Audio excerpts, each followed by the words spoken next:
The FBI in Peace and War.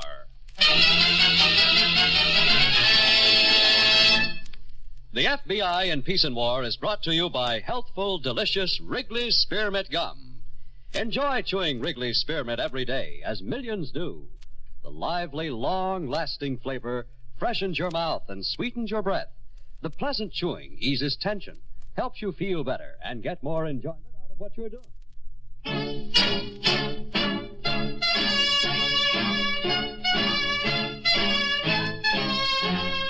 Another great story based on Frederick L. Collins' copyrighted book, The FBI in Peace and War. Drama, thrills, action. Tonight's story, Expert Testimony.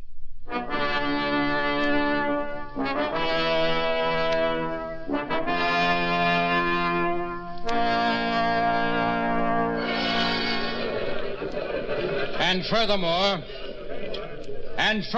the state will show evidence that this woman's marriage was on the verge of collapse and that she was well aware of the danger to her husband's existence from forces of both the law and the underworld.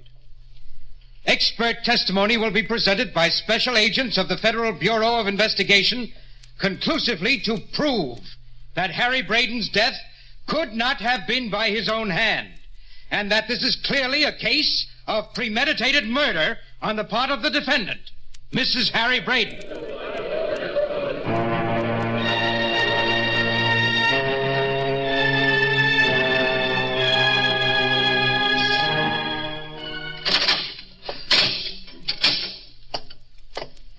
Thank you, Matron. Hello, Walter. Wait a minute. All right, now. How are you, Cora? How do you think I am? What are we going to do, Walter? Well, that's what I'm here for. We only have 15 minutes. May I sit down? Oh, of course. Sit down. Make yourself at home. Don't worry about what the DA said. He was just fishing. All right. Take it easy, Cora. Well, ever since I've been in here, I found taking it easy isn't easy. They've got me, haven't they? So it would seem. Cigarette? Conclusive proof. Expert testimony. I could hardly believe my ears. Well, Cora, to be perfectly honest, you weren't very smart about this. It's a nice time to tell me. That FBI agent, that Mr. Stevens, that really was a boner. Well, how was I supposed to know what he was? Harry introduced him as a business associate. Well, I'm afraid it's too late now to make Harry the scapegoat. As you say, they've got you. All right, you're my lawyer. What happens now? Well, I've thought this out very carefully. And I think there's only one thing left for you to do. Yes? Throw yourself on the mercy of the court. And at the right moment, admit that you killed Harry. Are you out of your mind? I don't think so. If you do as I say, I guarantee you'll get out of this scot-free. How? Well, I thought that over very carefully, too. There's only one way to beat expert testimony. And that is with expert testimony. Now do as I say, Cora, and you're out of this scot-free. I guarantee it.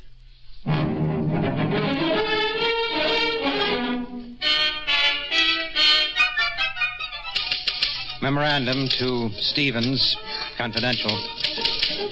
Cora Braden, trial set for first week of May calendar. Would like you to be on hand at that time. Sign it, Nelson, District Attorney, Bay City.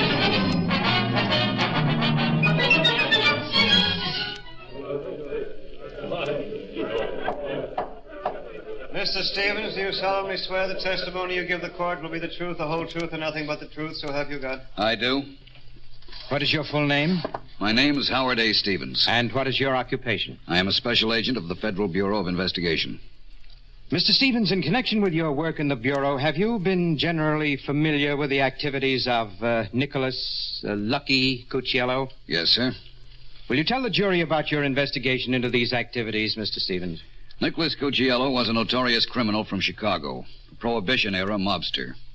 On one of his trips to Mexico City, he was caught and convicted and did time there, and was later deported back to the United States.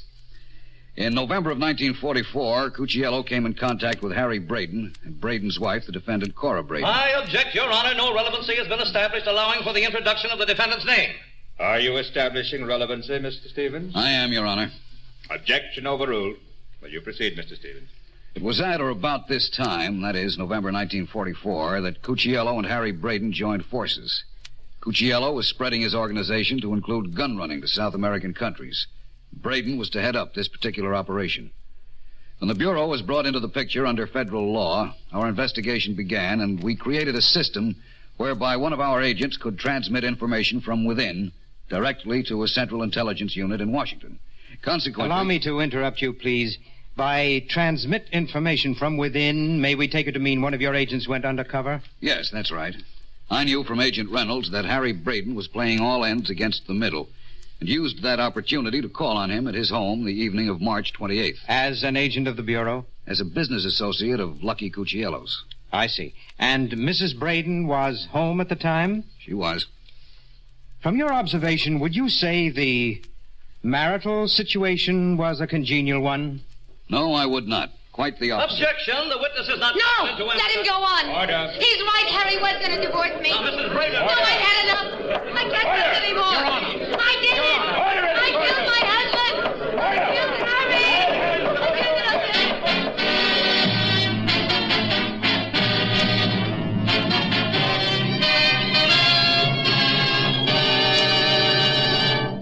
Back to expert testimony in just a moment.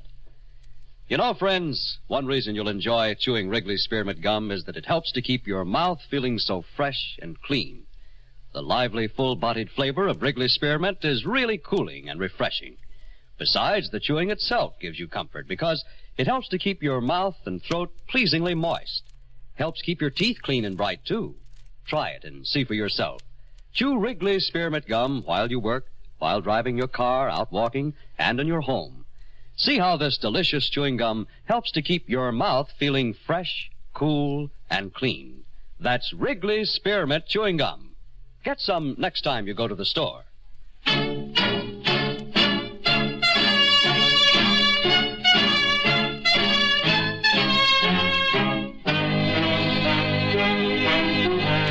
Act 2 of tonight's story on the FBI in Peace and War, Expert Testimony.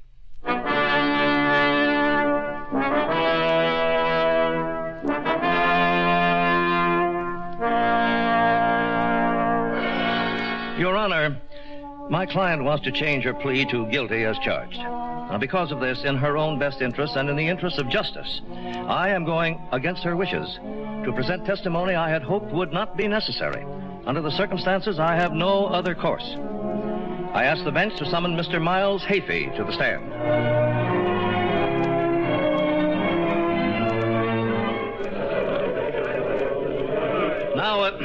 Now, Mr. Hafey.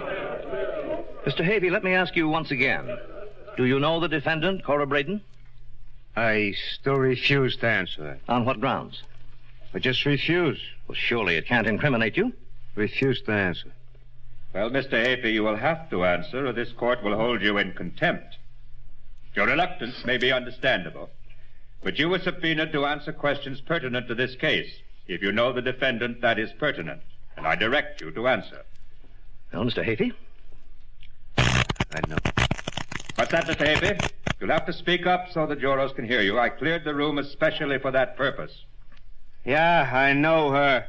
And you also knew the defendant's husband, Harry Braden. I met him only once, maybe. Maybe? Once. I met him once. That's no one I mean it. How did you meet him? He come to see me. About what? I forget. Well, I will remind you, Mr. Hafey. He came to see you about his wife. Isn't that correct? Yeah, I guess maybe that was it. You know that was it, don't you? What did he say to you, Mr. Hafey? You remember that? What'd he say? What did he say? He said, hello, how are you? Something like that. What did he say about you and Mrs. Braden? Now, she preferred not to be in the courtroom for your testimony. You can speak freely. Repeat the question. What did he say about you and Mrs. Braden? He threatened you, did he not? He told you to stop seeing his wife, didn't he? Well... Something like that?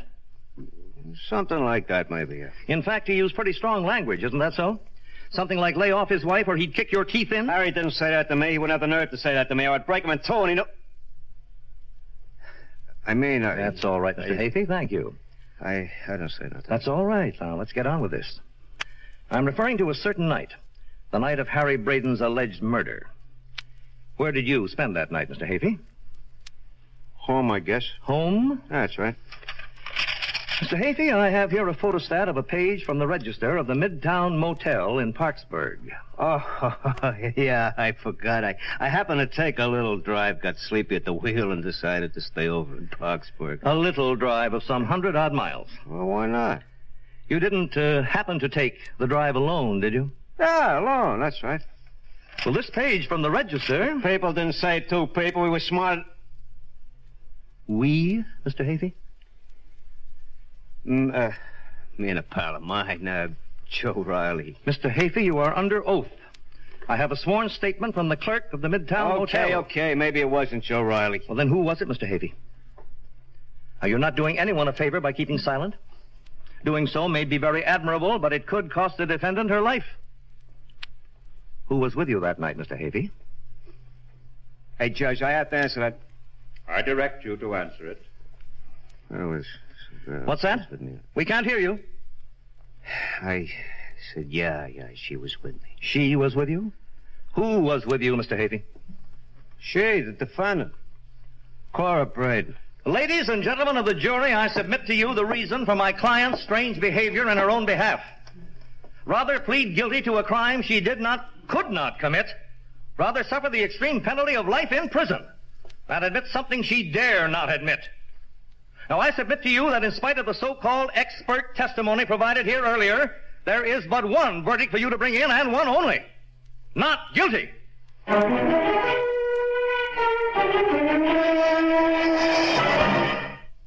guilty, huh? That was the verdict, Dave, believe it or not. It's pretty hard to believe. Won't be after I give you the full story. Did you get that information for me on Miles Hafey? Yeah, I just came through with my identification before your call. Nothing on Miles Hafey, but a record up to here on Milo Hefner. Description, everything checks but the name. Milo Hefner, okay. How soon can you get here? I can be on the next plane. Meantime... There's nothing like overconfidence to breed mistakes, Dave. Meantime, let Walter Parrish and Cora Braden think they're getting away with murder.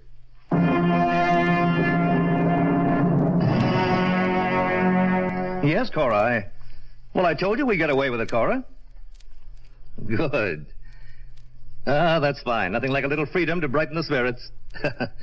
What's that? Well, fine. I'd like that. Dinner at 7:30. I'll be there. Bye, dear. Dinner, huh? 7:30. What about my 5,000? And what about it? When do I collect? Tonight, tomorrow, as soon as I do. Okay. Oh, if you'd like something on account. No hurry. I was just wondering. You know something? So was I. What? Well, you did a real good job in that courtroom, Miles. Real good job. I was wondering if 5,000 was enough for you. Well, it's enough. Just make sure I get it. In cash. 50,000 wouldn't be better in cash? I don't know as I get you, Counselor. No? No. Well, with her acquittal, Cora Braden comes into a fortune in money. Sole beneficiary of her late husband's estate. And that alone runs... I know. I drew the will. Yeah. Also insurance policies and... Yeah, sure, okay. Only where do we fit in? It's Miles Hafey fits in. And just watch Cora's face when you give her the news. $50,000 to keep your mouth shut permanently. When? Tonight. I'm there for dinner. You arrive and lay it on the line. I protest and then gradually give in. You know, the more I'm around you, the more I feel I need a lawyer. I'm a lawyer, Miles. That's what I mean. Only tell me, how could I do a thing like that to someone I've been so close to? How could I? I don't know.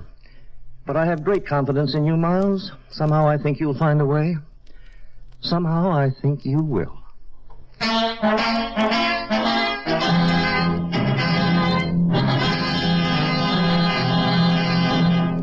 Back to expert testimony in just a moment. Friends, here's a modern, sensible way to satisfy that little hungry feeling you sometimes get between meals, especially when you want to go light.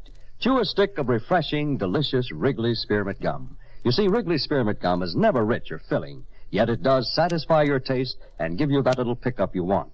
Helps to tide you over until mealtime. It's one reason why Wrigley Spearmint Chewing Gum is the favorite between meal treat of millions. Always keep a package of Wrigley Spearmint Gum right with you. And when you get that little hungry feeling but want to go light, chew a stick of this good-tasting gum. That's Wrigley's Spearmint Chewing Gum. Healthful, refreshing, delicious.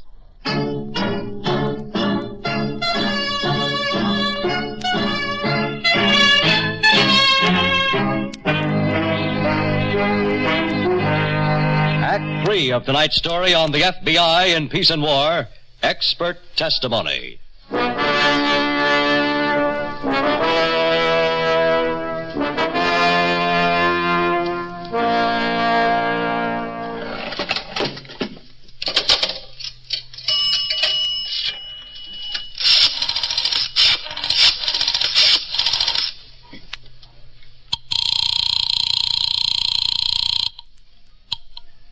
Hello?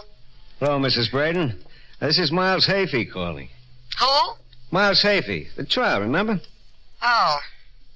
What do you want, Mr. Hafey?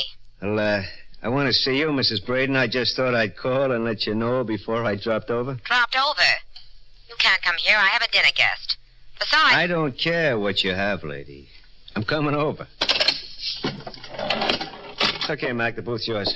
I wasn't waiting for the booth, Havey. Huh? Do I know you? What's your name? How'd you know my name? You'd be surprised what we know, Hefner. Come along with us. You're under arrest.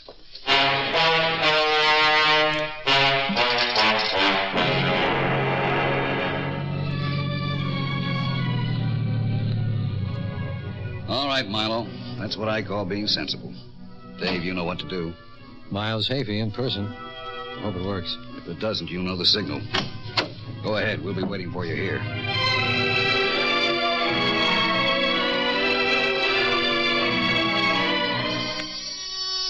Well, I guess that'll be Hafey. Walter, I don't like this. What do you suppose he wants? Now, stop worrying, Cora. I'm here. Go let him in. Well, aren't you seeing him with me? If you'd met him, you'd know better than that. His kind clams up around attorneys. Hafey'd never tip his hand if he knew I was here. No, you see him alone, find out what he wants. If it's trouble, just raise your voice. I'll come running. Well, all right, but... Go let him in, Cora. I'll be waiting in here.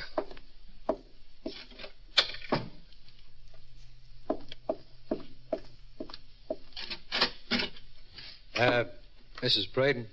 Yes. Come in. Thanks. I know who you are, Mr. Hafey. Oh? This way. We can talk in here.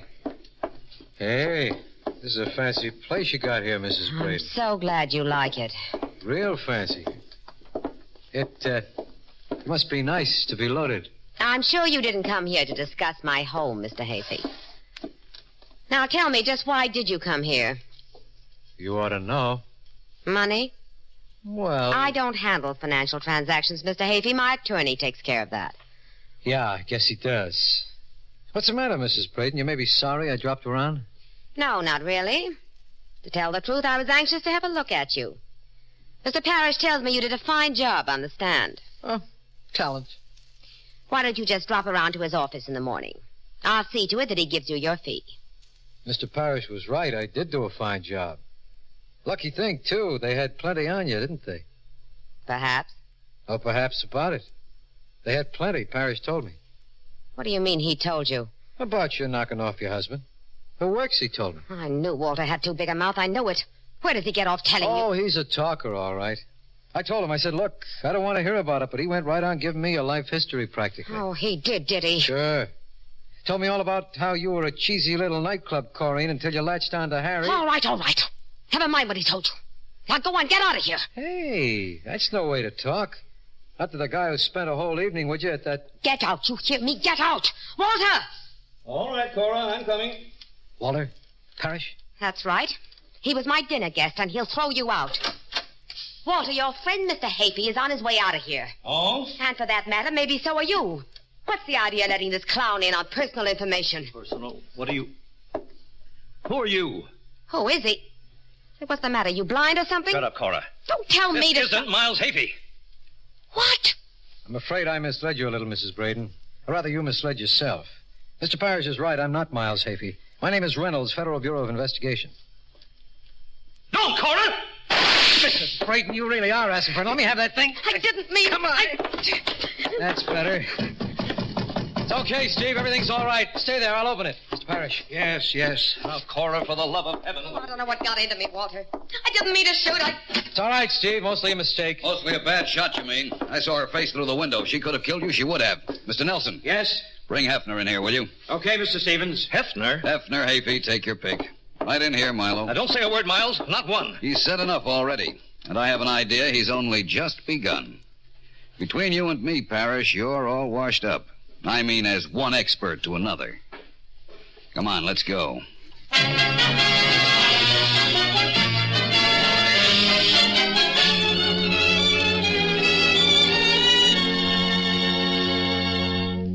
Miles Hafey was the first to break under questioning at the station house, admitting his perjured testimony at the trial of Cora Braden. He was sentenced subsequently to a term of 10 years in prison, along with Walter Parrish, who was disbarred for life from the practice of law. For her willful participation in a conspiracy to defeat justice, the Supreme Court of the state affirmed the judgment of the trial court in sentencing Cora Braden to the full limit of the law, thus closing our books on expert testimony.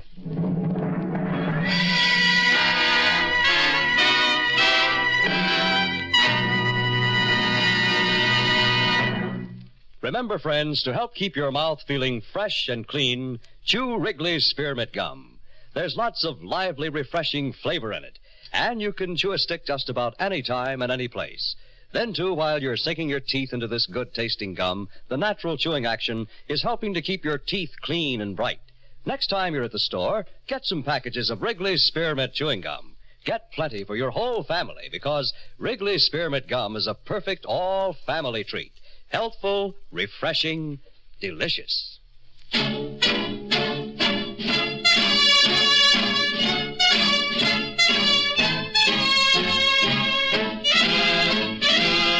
In tonight's story, Kathleen Cordell played the part of Cora Braden, and Walter Grisey was Walter Parrish. This radio dramatization for the FBI in Peace and War was written by Jack Anson Fink. These programs are produced and directed by Betty Mandeville. All names and characters used on the program are fictitious. Any similarity to persons living or dead is purely coincidental. This program is based upon Frederick L. Collins' copyrighted book, The FBI in Peace and War, and the broadcast does not imply endorsement, authorization, or approval by the Federal Bureau of Investigation. The makers of Wrigley's Spearmint Gum, the refreshing, delicious treat that gives you real chewing enjoyment, invite you to listen to next Wednesday's story, Winner Take Nothing, on the FBI in Peace and War. Same time, same station.